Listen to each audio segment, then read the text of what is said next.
I think it can only enhance what designers do if it's used well. So when it comes to being creative, you got to keep yourself in check.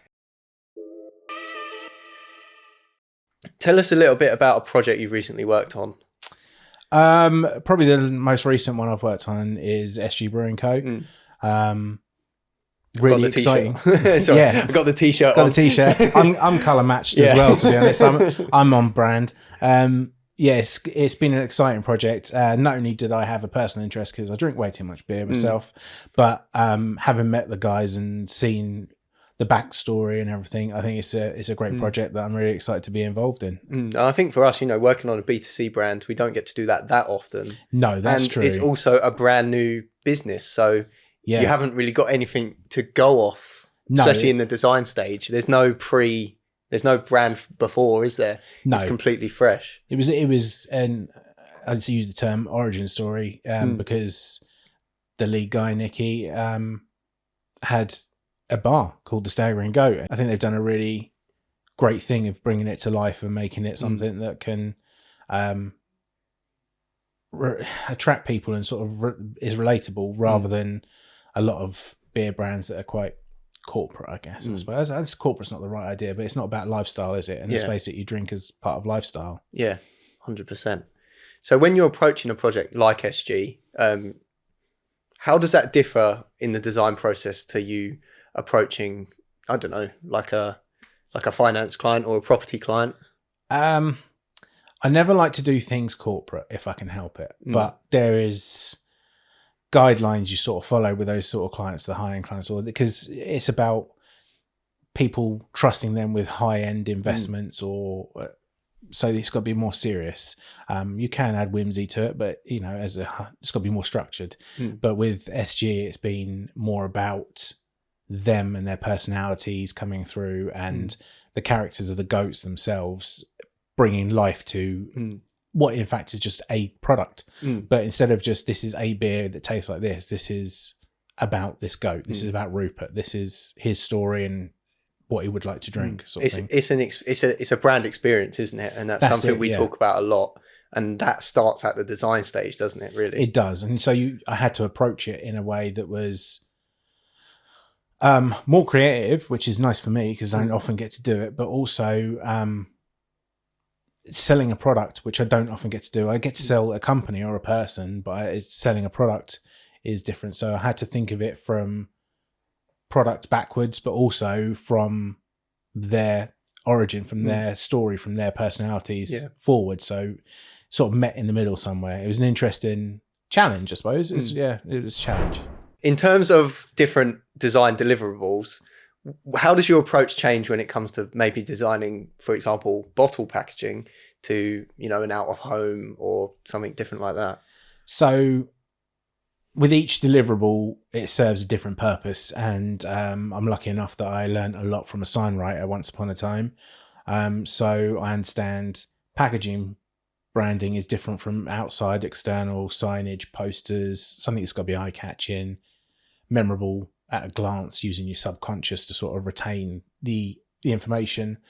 And then, of course, you come to the other deliverables for social media and stuff, and that's trickier because it's an evolving thing. It's based on trends, and so that is probably a more difficult thing to communicate across. But they all have their own challenges, and they all differ in a way that you have to approach it from how they're going to be seen and how you get engagement from them. So like I say, external is completely different and there's a lot more space involved. Or if it's magazine work with heavy typography, you've got to be approach it differently again.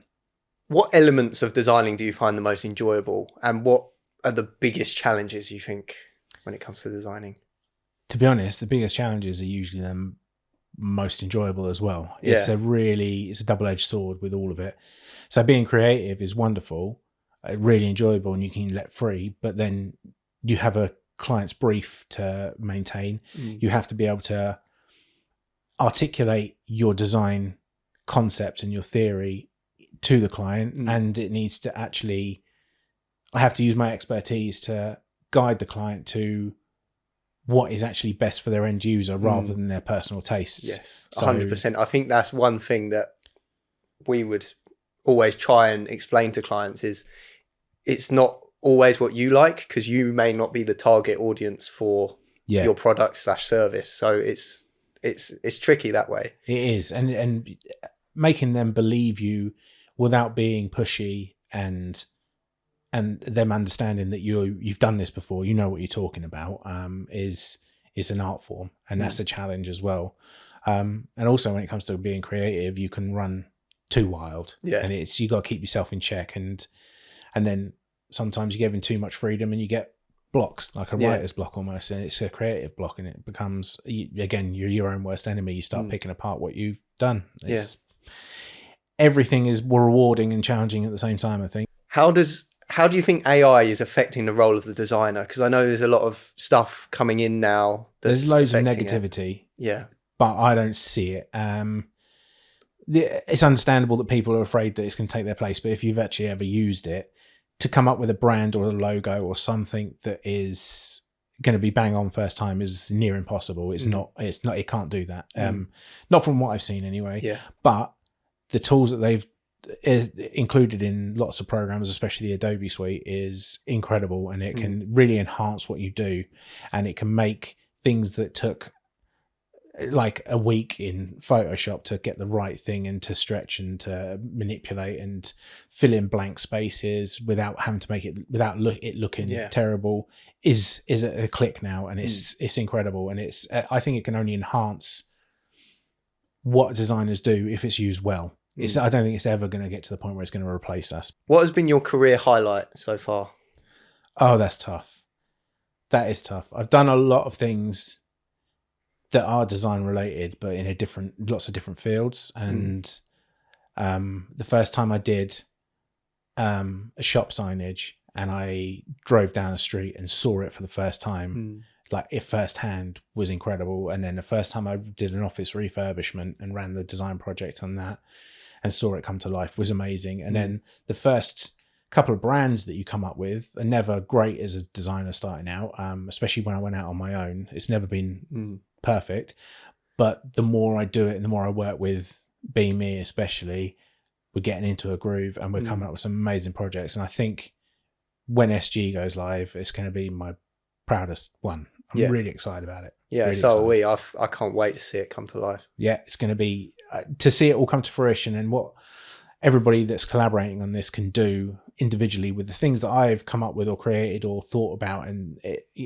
is going to be awesome. And to see people drinking it in a pub or walk into Tesco's and see it on the shelf or something, I'm going to be so proud.